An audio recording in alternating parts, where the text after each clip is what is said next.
Welcome to Real Life with Jenny. My name's Jenny Senaparatna. Grab your favorite drink, get a snack, and we'll get started. Today I have peppermint herbal tea because it's like a candy cane tea, and I have some spritz cookies, all given to me by great friends of this podcast. So thank you so much. So let's get real. I want to come back to our trip to Belgium. So I want to talk a little bit about what happened in Belgium. I did one where I had hardly any voice and absolutely no energy. It was right before I went into the doctor, found out I had pneumonia and all kinds of fun stuff to go with that. And so I want to talk a little bit about our trip to Belgium. So we have been to Belgium before. We've actually, we went 2 years ago when my daughter was 14. The reason I say about her age, because that tells me how old I am, I think. So I kind of, how you have like benchmarks, her ages are my benchmarks. So we went back and I knew going back that this is one of her top 3 schools for college that we were going to. We went to CTS, which is Continental Theological Seminary is what it's called. And we decided to just spend our entire time there and not move around the country. Now, when you go to Europe, I just have to tell you, for those who have not been to Europe, it is one of the most amazing places you can go. In fact, if God ever let me move and was like, Jenny, where would you like to move? I'd be like, Lord, I want to go to Europe. I don't care where in Europe. I'm willing to go anywhere in Europe. Just let me go to Europe. I mean, I have some of my faves, which I'm not going to talk about now, but that I'd be like, Lord, I'd go to this country or I'd go to this town. But when you get there, you can really go anywhere. It is pretty easy to get around. It is really simple and fun. Their transportation is amazing. Their food is great. At least this time it was really good. And so we got there, we got off the train, and it was super simple to get into the country, which you love. In fact, we landed in Amsterdam and our airplane was on the runway longer than it was in the air. I think we were in the air for 18 minutes to get from Amsterdam to Brussels, Belgium. It was kind of crazy. So we were waiting on the tarmac longer than we were actually in the air. And in that amount of time, in 18 minutes, we had a snack and water given to us in that amount of time. Like, these people are just incredible. Kudos to you. Anyway, so we got there and right away I asked them to take us to the grocery store because I knew that we would probably have a little kitchenette, which we did.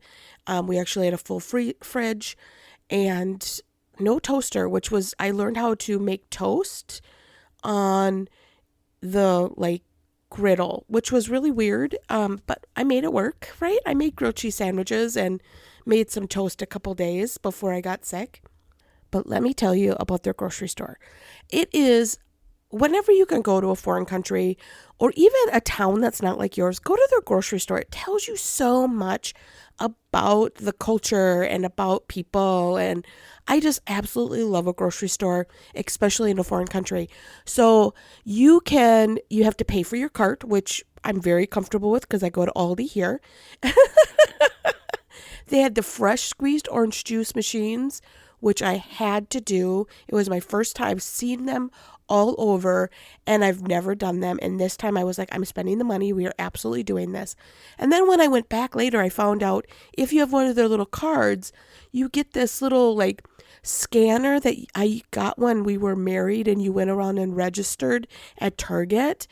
And you scan your food, and then you just pay for it all at the end. You don't have to rescan your food. You just put it in the basket, put it in your reusable bags, because they don't have bags, and you just pay for it. It was amazing. I'm like, this is great. Now, when we were in the grocery store, I did go a little wild and got some stuff that I really wanted to try, and ran into someone at the grocery store that was from the U.S. I was sitting there and my daughter and I were trying to talk about jam and figure out what kind of jam we wanted on our toast. And I ended up getting those little teeny jams because I remember as a kid that someone gave my family like the little mini jars of jam for Christmas one year. And it was such a delight that every time I see mini jam, I get excited. So I bought mini jams. Anyway, so this lady was like, "Where are you from?" And I'm like, "Oh, we're from the US." And she was like, "No, I mean, where are you from in the US?" And I'm like, "Minnesota." And she was like, "I'm from Montana." And then she proceeded to help me out in the grocery store, which was huge because I couldn't find like butter. I was like, "Where's butter?" Like I saw margarine and I was like, "But I really would like butter. I'm not a margarine girl." And she was like, "Oh, I will help you." And then I'm like, "What kind of bread should I get?" And she's like, "This is the," like, she was so wonderful. She took me to the chip aisle. Like, it was just really fun. I got to know her and talk a little bit about why she had moved to Brussels. She'd been there for 20 years and got to hear her story. It was really fun. And you can make friends anywhere, right? I just absolutely loved it. And the one thing that I love about grocery stores there is you do not need to buy all the water in the case. So they have like cases of soda and water. You can buy one, you can buy three, or you can buy the whole case. You just rip it open and take what you want. Because I said, "What's happened? Has someone stolen? Is this like a high theft area? What's going on?" And she's like, "No, sweetie, you just buy what you want." And I was like, "This is incredible." It was so fun. I really enjoyed that experience. Then we got to our room at CTS and it was not a room. Last time we had like one room. My daughter slept on the floor and that was perfectly fine. She's very content wherever she is, which I love about her. She's just super flexible. But she had her own room. We had 2 bedrooms, a bathroom, a living room, and a kitchen. I felt like I was in a palace. Now, it was smaller than my regular home, but it was so fun. I just was like, this is amazing. And it was such a God thing because I didn't know that I'd spend my 8 of my 10 days in Belgium in bed. Like, I had no idea that was what God had, like, not God, but what was in store for me. And to have all this space where Kevin didn't need to be in my germ-infested, space. He could go on in the kitchen and living room and, do life was such a blessing. So we got there, we went to, unpacked, got everything ready because that's who we are. We don't like to live out of suitcases, but that's a different story. And then we got to go to church on Sunday morning. And guys, if you have never been to a church in a foreign country, it's time. Like, it is time to try something outside your comfort zone because it will do a couple things. First of all, I remember sitting in the Japanese church and they are singing in Japanese. They are singing songs that I know, even though I don't know the words. They're singing songs that I know. And I just sat there with tears streaming down my face.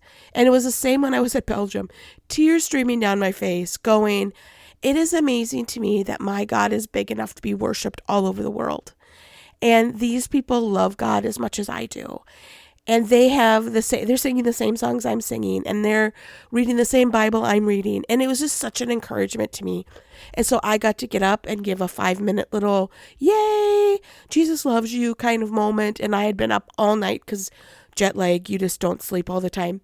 And so I'd been up all night. I'm exhausted. I got up. I did my 5 minutes. My husband got up and he preached and had a translator, and it was really fun. And then afterwards, I got to meet a lot of the people in the church and hear their stories and hear about who they are and why they're at this church and what they're doing in life. And it was incredible. I met a lady from Zimbabwe and her husband had just gotten in the week before. And she spent a year away from him with her 5 kids. So her 5 kids live with her in Brussels, and he's been stuck in the other country for over a year, and he finally got a visa to come to Brussels for a couple months to be with his family. And I was like, wow, like, I want to glean from you. I want to learn from you. And so it was just, honestly, it was a blast. And then we got to go out to eat. And I'm telling you, I said this in my last podcast, best food I've ever had. It was so good. We went to a Chinese buffet with a missionary that was from that area, from China. And it wasn't authentic, obviously, because we were in Brussels, but it was so good and such a great conversation. And I was beginning to fade at this point. There was just something in me going, I am exhausted. I hadn't slept. And I'm like, I'm fading. And my husband actually had one more service to speak at. And so we dropped him off back at the church after dinner. And he spent 3 hours there before service. And we went back. And I got back to the room, to our little apartment is what I'm going to call it. And I crashed. And I did not leave that bed for 4 days. Literally did not leave the bed other than to get up and get some water, use the restroom, and take a shower. And that's all I did for 4 days. It was like, I can't even describe. I don't know that I've been that sick in years and years since I worked at a school and all the germs were always around you. Now, while I was in bed, my husband and daughter got to go be a part of the school. My daughter went to a party. She got to go to classes. She went to small groups. They went to lunch and they went to dinner with all of the students. My husband played ping pong with the students, said anybody that could beat him, he'd send them a book, and every one of them beat him. But that's okay. He had fun, and they really got to experience the time there. And I'm coming kind of to a close. I have a lot more to share, and I'll probably share it in a next episode. But there was a moment when I was laying in bed, and it was about day 4 that I was like, Lord, why did you bring me here? I have no medicine. In fact, I had no Kleenexes, and I had a cold and pneumonia, and I'm coughing, and it was just a complete and utter mess. And I was having a hard time breathing. I mean, this is not fun. And I had no Kleenexes. I had no medicine. Like, I just felt very, very isolated, which I was. Because it was just me in the apartment. And I remember I was sitting there going, Lord, why am I here? Like, what's the purpose of this? I could have stayed home. I could have saved the money for the airlines and stayed home. And I remember just kind of crying out like David. Not because I was in the space that David was. No one's ever hunted me to kill me like David and like, woe is me, kill my enemies. That's not really where I was. But I was like, Lord, I am feeling sorry for myself right now. And there was just a sense of peace that came over me. I didn't hear anything. There was nothing profound that was said. In fact, I don't know that God wasn't like, I don't know why you're here. Why are you here? You know, he did not say that. But there was just a sense of peace that came over me. And I was like, okay, Lord, I'm just going to trust. I'm going to trust that you've got a plan for this. And honestly, I don't know what that plan was or honestly why I was there, because I was not any help. I was not part of anything. Really, I did very little. Well, I did some. I'll talk about that later. But I don't know why I was there. And I don't know why I had to be home, away from home and be that sick. Like, it is never fun to be sick, but to be away from home and be sick is yucky and not fun. And I just wanted to encourage you that there are times in your life that you walk through a season that you don't know why you're walking through it. And you never get the answer of why you're walking through this season. You just have no clue. You're like, this is miserable, this is horrible, and I don't know why I'm walking through this season. And you may never get the answer. But God can bring you peace in the midst of that chaos and that hurt and that horrible situation. God can bring a peace that passes all understanding. And that's what he gave me. And did I feel better? No. Was I healed? No. And is it almost 4 weeks later and I'm still rasping a little? Yes. I don't know why I had to walk through that, even though it was a really short season for me. 4 weeks is nothing compared to what a lot of us walk through. But I know that God has brought me peace in the midst of this and said, I'm here. Even though you don't see me, you don't feel me, you don't know why you're here, I'm still here. The Lord was still walking beside me and would give me peace. And I pray that in your circumstance right now. I pray that you may not understand. You may never get answers to why you're walking through what you're walking through. But I pray that you know that God's walking with you and that he can bring you peace. Well, you can find me at Real Life with Jenny on Instagram, Facebook, and Be Real. You can also find me at christconnection.cc/Jen. We are booking for 2024 for August through December. If you are looking for speakers, Kevin and I are available. I pray that you know that no matter what you're walking through right now, God's walking with you. And he will bring you peace, and he will bring you through it. You may never know why you're walking through this, but you do know, please know that God's walking with you. Have a great day.